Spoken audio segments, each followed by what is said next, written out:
Bonjour tout le monde. Aujourd'hui, tel que promis, je vous fais, c'est la première revue de 3. Aujourd'hui, pour commencer, on fait ça avec Generation Springer. Il y a quelques années, Fans Project nous a pondu un substitut de Springer qui s'appelait le Warbot Defender.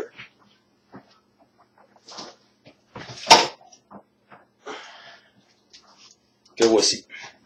Vous voyez, j'ai juste rajouté un insigne Autobo. Bon. Et le jouet en lui-même, quoique difficile à transformer, compliqué à transformer dans certaines, en certains modes, oui, était un jouet excellent. Il l'est encore aujourd'hui. Et ça a pris du temps avant que Hasbro s'enlève les mains de dans le cul pour nous pondre un Springer officiel, un Triple Changer. On a eu des espèces d'exclusifs qui utilisaient les moules de la série Cybertron, comme Hotshot, Cybertron Defense Hotshot, pour le mode tank, et on avait le Cybertron Evac qui avait été repeint pour le mode hélicoptère. Mais on n'avait jamais vraiment eu un vrai Springer officiel Triple Changer. Ben, Hasbro a décidé de nous en pondre un. Et je dois dire qu'ils ont réussi le job. Habituellement, je commence avec le mode robot, je finis avec le mode véhicule ou vice-versa.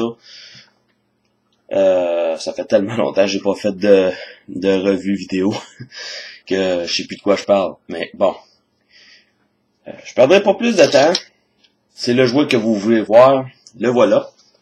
On commence avec le mode hélicoptère. Vous voyez que le rotor tourne.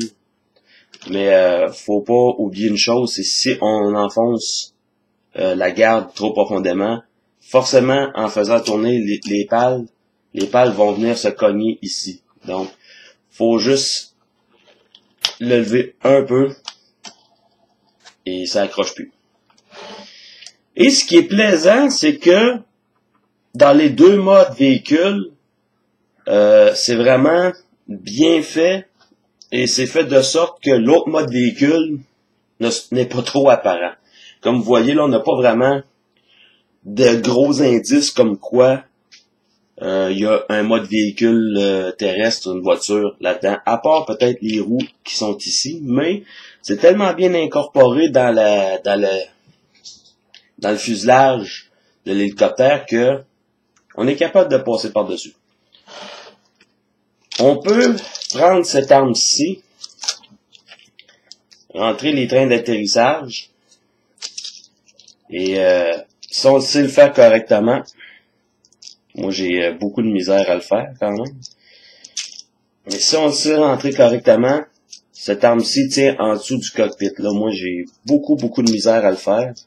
Demandez-moi pas pourquoi, mais j'ai bien de la misère à le faire. Ah! Et voilà. Comme vous voyez, et puis c'est très solide. Difficile à installer, pas trop difficile à mettre. C'est bon. Un petit tour d'horizon vite, on a un insigne Autobo sur le nez. On voit un peu les roues du mode voiture en dessous. Quand on regarde en dessous, on n'a pas vraiment d'indice de robot non plus. On a un creux ici. On sait que la tête est ici, mais c'est très bien caché. C'est diminué. La tête est revirée de sorte que le visage soit pas vers le bas. Pour convertir en mode véhicule, en mode voiture, on enlève le rotor. On relève ces parties ici comme ça. On prend ces parties-là. On les ramène vers l'avant comme ça. Comme ça. Ensuite, on détache cette partie ici comme ça. On remonte cette partie ici comme ça. Et on ramène le tout comme ça. Première des choses. Ensuite, on répète de l'autre côté. Comme ça. Et le bruit que vous venez d'entendre, si la caméra a capturé ça, c'est Gizmo qui fait le fou. Ensuite, on va prendre cette partie ici, on va la tirer vers l'extérieur. Non, pas vrai. On va la tourner vers le bas comme ça. Et on va la renfoncer comme ça. Ça va dégager la roue. On répète de l'autre côté. Comme ça. Ensuite, on va prendre cette partie ici. On va relever le bout ici. On va déclipper. Et on va ramener vers l'arrière comme ça. Et on va replacer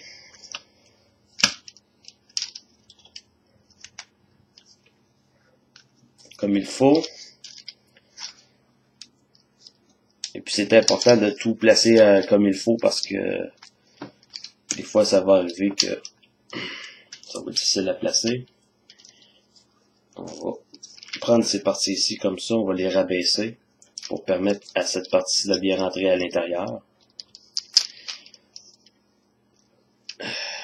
Ouais, comme ça.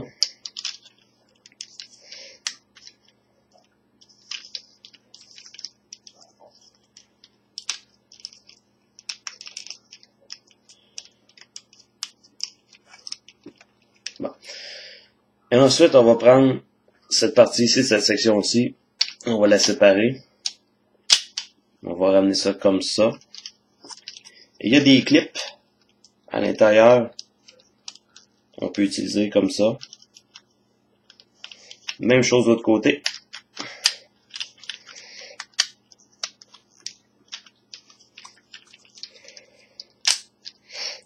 C'est que, vous allez voir, je vais discuter de ça dans quelques secondes, quand j'aurai fini. Et voilà.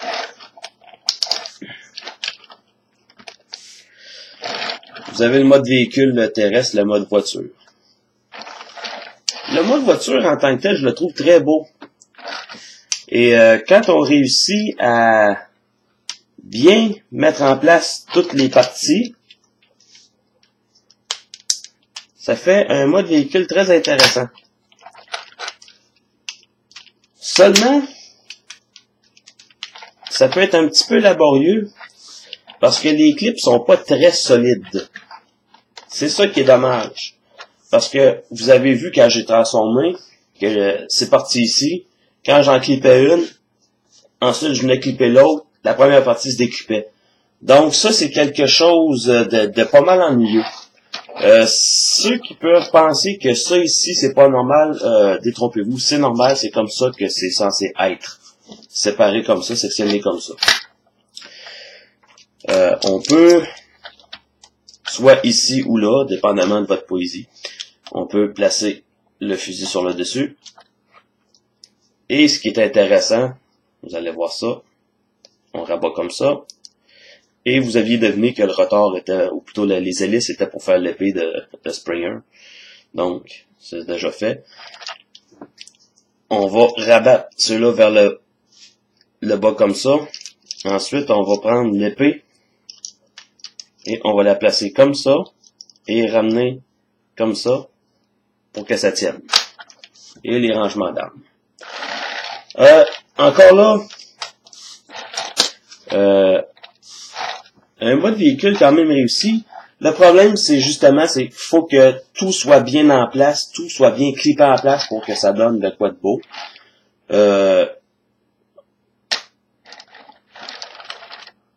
Beau détail. Là, c'est sûr que le gris est plus foncé ici qu'avec le Warbot Defender. J'ai pas de Springer G1, donc je peux pas faire de comparaison des couleurs trop. Mais bon.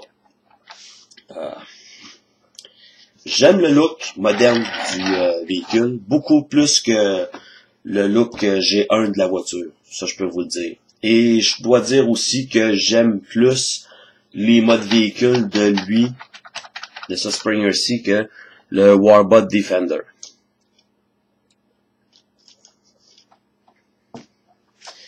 Bon, pour le mode robot. On va enlever l'épée de côté. On va déclipper le tout. Ça, il ne devrait pas avoir de problème là-dessus. Comme ça. On va ramener à nouveau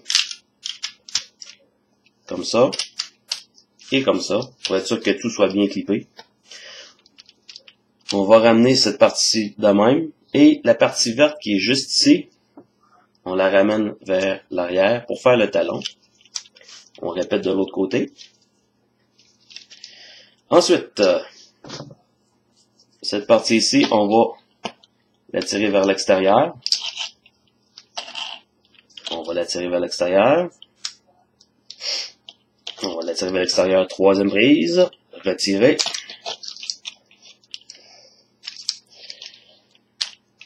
Voilà. Et on va la ramener par-dessus la roue comme ça. On va prendre cette partie ici et la replier ainsi. Sortir le point. Et la vitre, la rabattre pour former l'autre moitié de l'avant-bras. Même chose de l'autre côté. Comme ça. Comme ça. Et comme ça. Cette partie ici, on va la ramener vers le haut. Rabattre cette partie-là. Et à l'arrière ici, on peut la placer comme ça.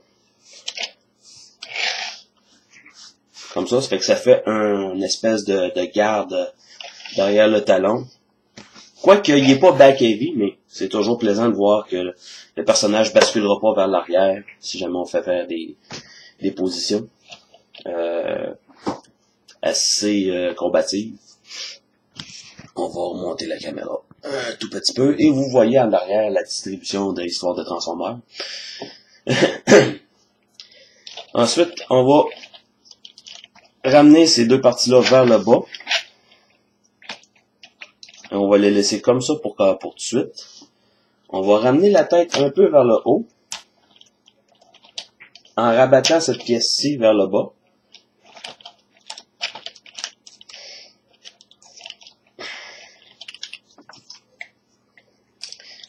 Le problème avec ça, c'est que c'est facile de faire en sorte que la tête s'accroche. Donc, qu'est-ce que je fais, moi, dans ce temps-là? Je sors le train d'atterrissage. Et ça prend des ongles pour le faire parce que moi, j'ai des ongles très courts. Donc, comme ça. Fait que ça va aider à éclairer l'intérieur. Pour pouvoir passer la tête. Le passage est assez étroit et les cornes sur la tête de Springer sont un petit peu larges. Donc, ça a tendance à se mettre dans le chemin. Et là, vous voyez le clip qui est ici, avec le trou qui est là. On clip, tout simplement. Et voilà, on a Springer en mode robot.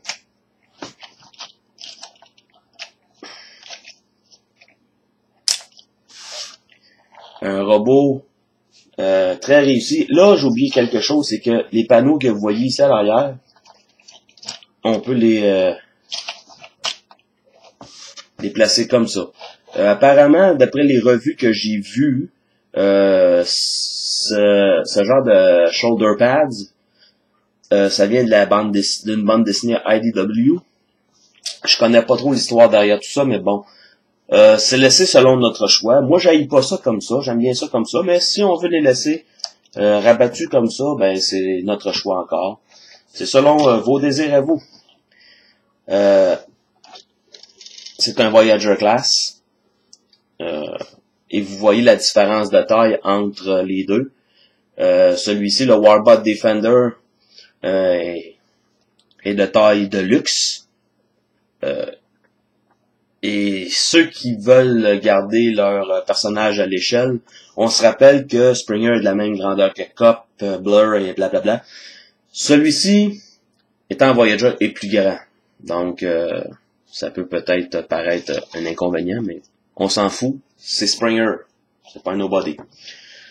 Côté articulation, la tête est sur un ball joint. L'épaule aussi. On a une articulation au biceps. On a un ratchet joint au niveau du coude. Et très solide. Le poignet peut se tourner et il peut bouger un petit peu. Ça, c'est dû à la transformation. On peut jouer avec ça. Une articulation au niveau de la taille. Les jambes, au niveau des cuisses, vers l'extérieur, vers l'avant, vers l'arrière. Quoique vers l'arrière, c'est un petit peu empêché à cause de cette partie ici. Une articulation au niveau de la cuisse. Un autre ratchet joint au niveau du genou. Encore là, très solide, mais rien au niveau du pied.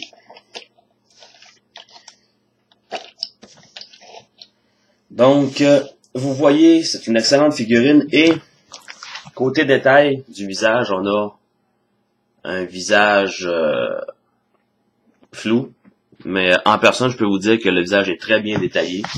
On a du light piping pour les yeux. Beaucoup de beaux détails gravés sur la figurine. Les couleurs s'agencent bien. C'est vraiment réminiscent de ce qu'on avait comme personnage à la télévision. C'est sûr que certaines personnes peuvent peut-être moins aimer le look modernisé, mais faut voir le grand tableau de la série Génération. C'est la modernisation de nos personnages G1. Et ça prenait des Autobots Triple Changer. Sandstorm s'en vient. Ça va être la même figurine essentiellement, sauf qu'il va y avoir un retool massif pour ce qui est des modes robots, véhicules terrestres et aériens. Vous avez vu des photos? Allez sur cybertron.com, vous allez voir des photos de Sandstorm, une nouvelle tête, des nouvelles parties. C'est vraiment quelque chose. Ils ont pris une excellente figurine et ils en ont fait un overhaul complet. Excellent. Pour Springer, je vous le recommande chaudement. Si comme moi, vous essayez de vous équiper en personnage G1 à la mode Generations, je vous le conseille vivement, fortement. Ces petits défauts, les parties en mode voiture qui tiennent un petit peu mal. En mode hélicoptère, aucun problème.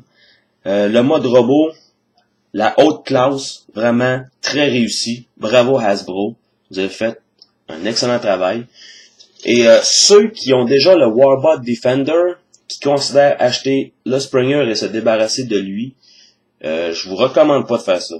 Si vous avez le Warbot Defender et que vous voulez avoir Springer, achetez Springer, mais gardez votre Warbot Defender. C'est un excellent morceau de collection. On était très heureux d'avoir Fans Project qui nous donnait quelque chose qu'on voulait. Il nous a rendu, entre guillemets, un grand service à notre collection. Gardons-le. Tout simplement. Donc, je vous souhaite une belle journée et restez à l'écoute pour la prochaine revue qui sera Blitzwing.